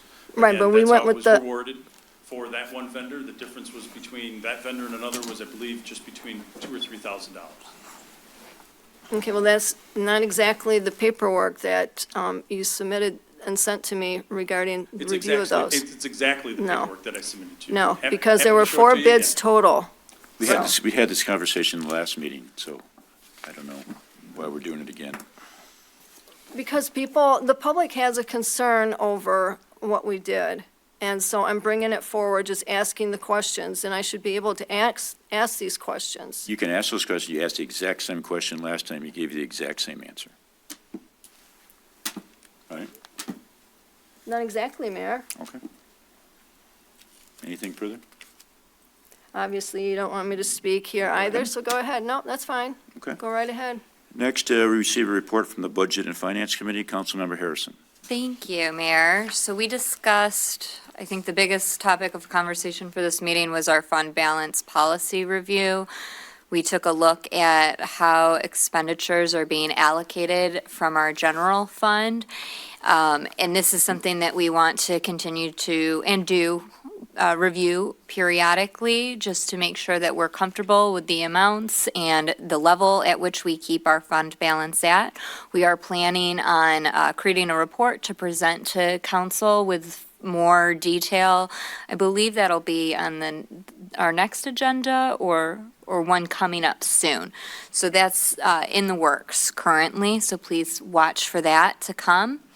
There is the Michigan municipalities are going to create a uniform chart of accounts. This is, I believe, a state mandate. So when we get our budgeting binders, not these coming binders, but next year's are going to look a little bit different because the numbers and the GL codes are all going to be uniform across the state, so we can compare budgets from different municipalities more easily. So it's going to look a little bit different for us, but it's going to be more uniform, and again, that's not going to affect us in this budget cycle. We also received excellent news that I can't wait to share with everyone, but there's going to be an official press release announcing some grant funding that we received for one of our projects that we're really excited about, that will cover the entire expense of that. So please watch a little teaser there for what's to come. And then we reviewed our full-time employee vacancies, of which I believe we're at 4. And then lastly, and I hope Councilmember Albrecht will add to this, but we discussed the possibility of an additional workshop for this budget cycle. And as a committee, I don't believe that's what we're recommending at this time. However, we are recommending additional budget workshops looking out to additional fiscal years after the current one that we're working on right now. Because I am the only one who is not happy with not having a full other discussion besides only one Saturday discussion after 10 months of budget finance committee meetings. So I would still like a workshop to go over everything before we move forward with the public voting. Very good. Anything further? Councilmember Sage? Thank you, Mr. Mayor. I wanted to thank the Budget and Finance Committee for passing along the interactive budget modeling tool, and am very hopeful that that will continue after each of your meetings, because it's very helpful for us that do not attend that. And is there any update on, or is this scheduled for a future meeting, the capital improvement bonds proceed expenditures? I know we have a deadline coming up at the end, in the fourth quarter. Is that something that will be on the agenda for a future council meeting? Mr. City Manager? I was not in attendance at this Budget and Finance Committee meeting, but I see that both Marcy and Anthony are online. So Marcy, Anthony? Either one? they're both muted, so one of them would need to unmute. Councilmember Albrecht, did you have a? I was gonna defer to the finance director and assistant finance director. All right, well, we'll wait and see if they're, I'm happy to follow up with the finance department and get Thank back you. with council. Thank you. Thank you. All right, on to a report from the Planning Commission. Councilmember Sage. Yes. Thank you, sir. The Planning Commission has decided, now that they have the updated version of the master plan with the revisions so noted, we will review it again on April 4th, which then gives a little bit additional purview or scrutiny before we then again, what, are we doing ours when? Are we doing the 28th? So, or are we doing ours on the 11th? The 11th? Okay, good. So it'll give it another set of eyes before we review it. The other consideration was the site plan for Pfizer with an addition of a building there for a water for injection still. That moved along through the process, and we are in the process of scheduling a public hearing for that project. That's it. Very good. Councilmember Albrecht? Well, this question for you, Mayor, or Councilmember Sage. In the community outlook breakfast, you referred to, oh, that was PAR. Is this the same? This is different. This is Pfizer. Right. Building, and this is a little smaller building that covers where the Par Pharmaceutical was the larger warehouse. Thank you for the clarification. I think that's right. Next, we have a report from the City Beautiful Committee. Councilmember Harrison? Thank you, Mayor. The Rochester Pollinators Club has stayed very busy. Design has been completed for a butterfly garden in the cemetery around the mausoleum. They have a new partnership with the Rochester Community School Districts.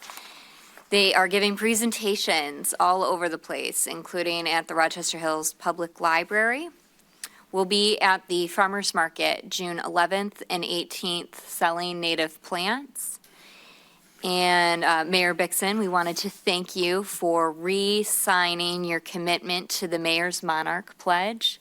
I believe we've fulfilled, 26 of the 28 commitments on that pledge, so that's something that we feel really proud of as a community.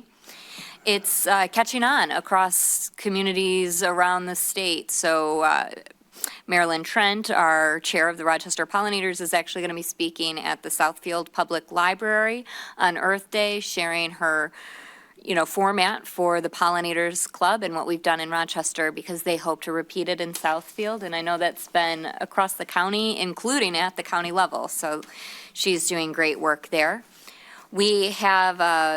We received another donation for the Gbb Mural that is going to work on that's going to start in April.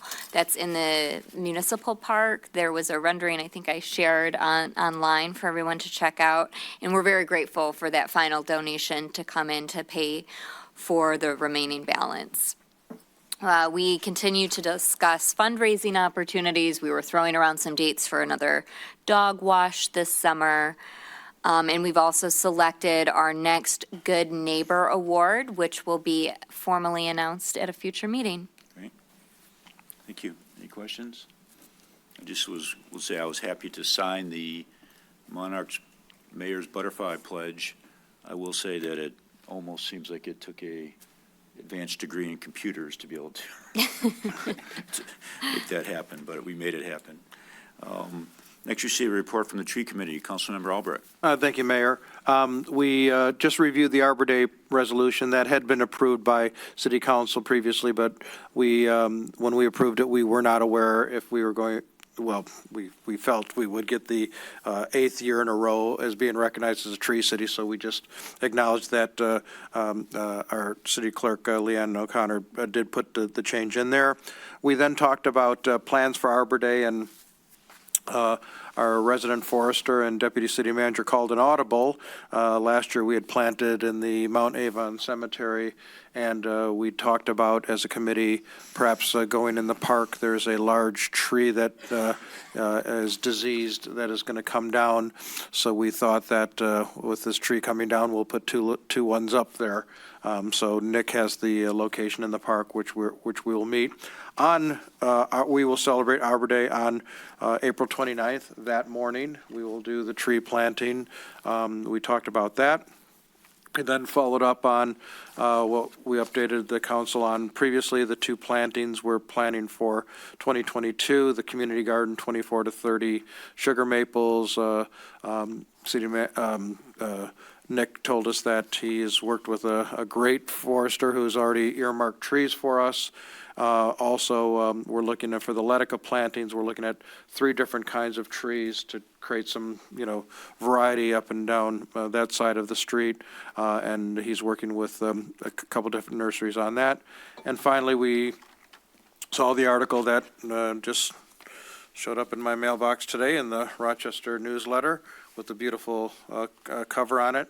So we reviewed that, and then we talked about how can we get additional press for the Rochester Tree Committee to get our message out there. And we are blessed with Melissa Weiss, who's the Chief Philanthropy Officer at Leader Dogs for the Blind, has agreed to chair that committee, and Councilmember Sage has also agreed to work on that committee, that subcommittee, and myself to get our message out there. We want to really promulgate this whole message of Rochester loving trees, our passion for trees, and continuing to grow our tree canopy.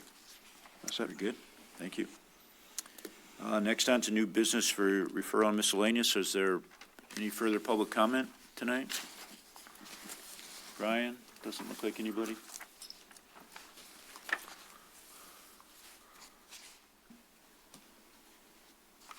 Maybe Brian is where Marcy I think all our and Anthony- virtual people have Yeah. left us. They're all in the same, That's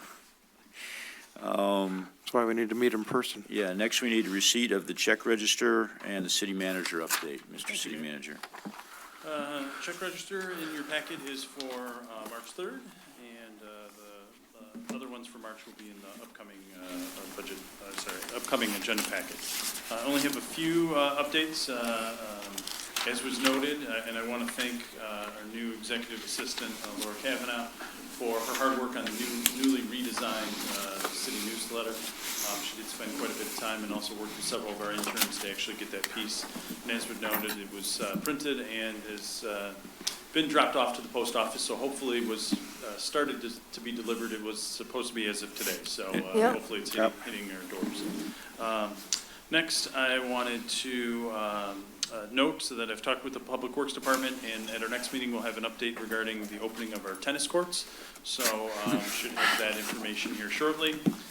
Third, Anthony just texted me that both him and Marcy are having technical difficulties, so they were not able to be heard. However, they will have their answer and place it in this Friday's manager's report for council. And then finally, I just want to note that in our future council meetings, you do see several of our staff members here, but directors, if they have an item on the agenda, they will be here in person. That's all. Very good. Thank you.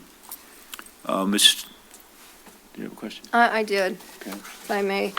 In the manager's report, though, would have been it was one of the older ones. There was the 2021 annual report from the Rochester Hills Museum and Van Hoosen Farm. In the past, we used to put all this information in the regular council packets so the public could actually see this information, which I thought this was a great annual report that was put out by them. And I didn't know if in the future we could start putting those items just in the council packet at the end so the public can have those to view. The museum? Mm-hmm. I don't believe that that's been in the council packet, but I'm happy, if that's council's direction, I'm happy to include it. We've included the OPC, RARA, and other organizations that when we've had them, the library, when we've had them present. I don't believe we've had the museum. Well, we used to put flyers and different things in the packet as well, the happenings, so. I'm happy to add it if that's council's direction. Okay. Madam Clerk, anything tonight? Just that I heard from Brian, he said he doesn't know what happened, but there was no additional public comment. Thank you. Mr. City Attorney? Nothing, thank you. Mr. Assistant Economic Director? Councilmember Gould?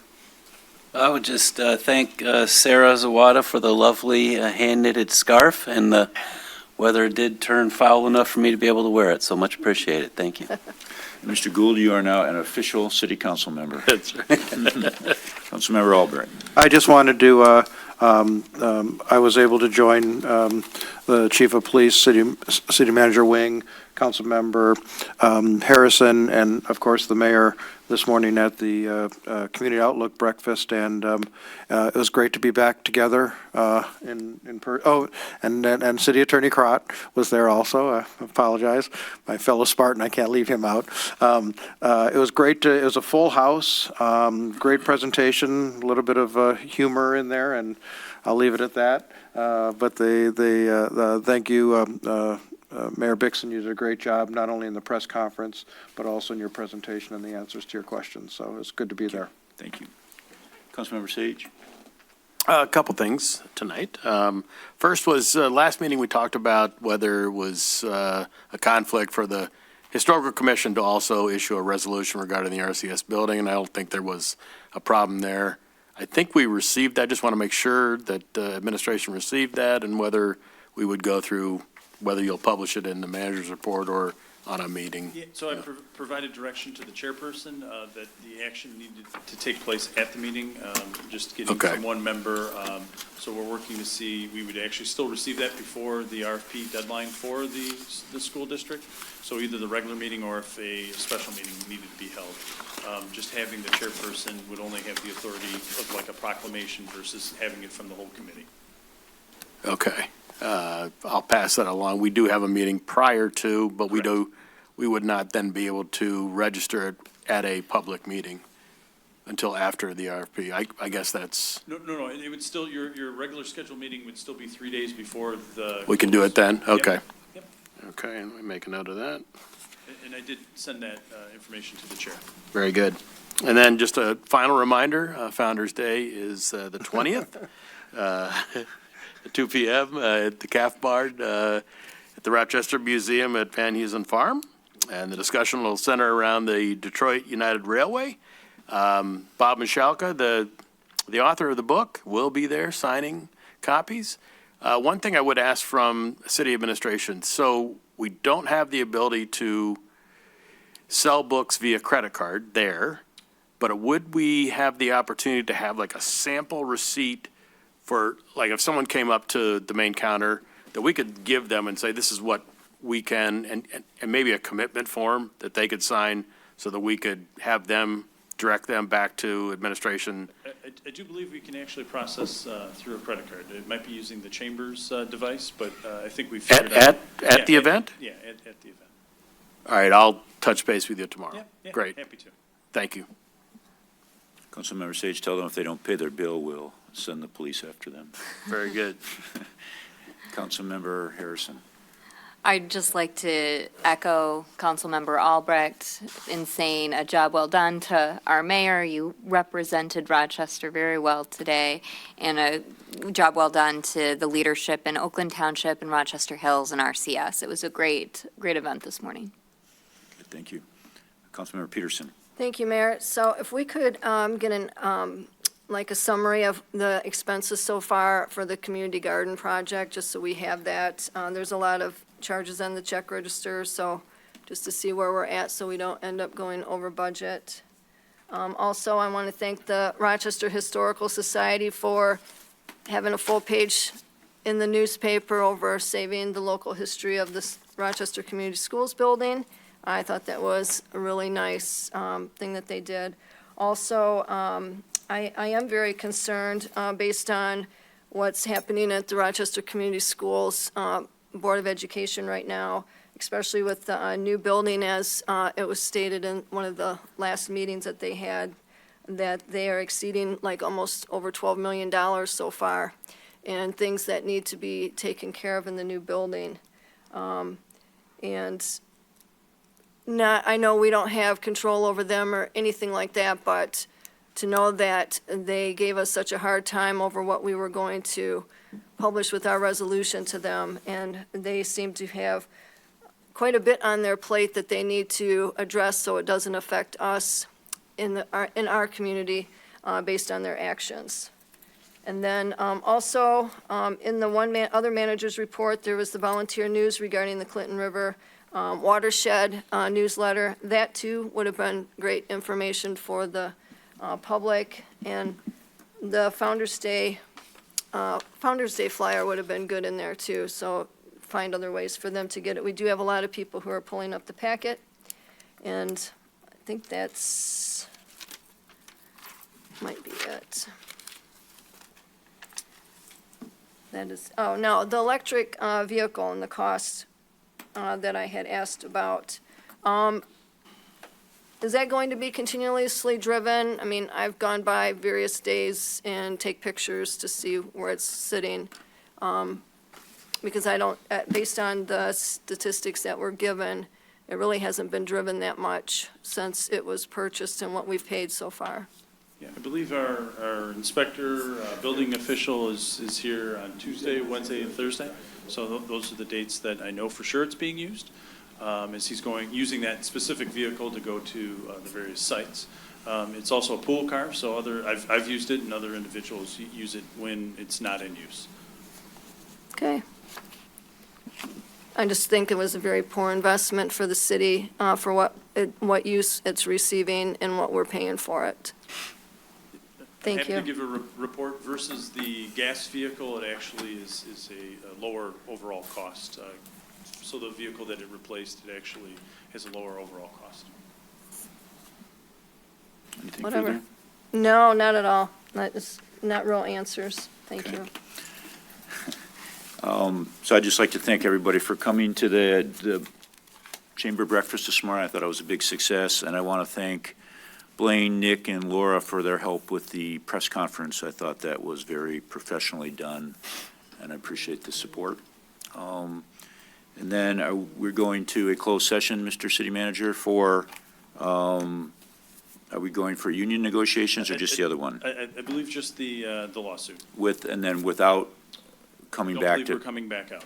Okay, so there's a motion to go into closed session. So moved. Motion by Councilmember Peterson. Support. Support by Councilmember Albrecht. Madam Clerk, the roll, please. Dixon? Yes. Albrecht? Yes. Wolf? Yes. Harrison? Yes. Peterson? Yes. Sage? Yes. Thank you. Good night, everybody. We will see you next time. This.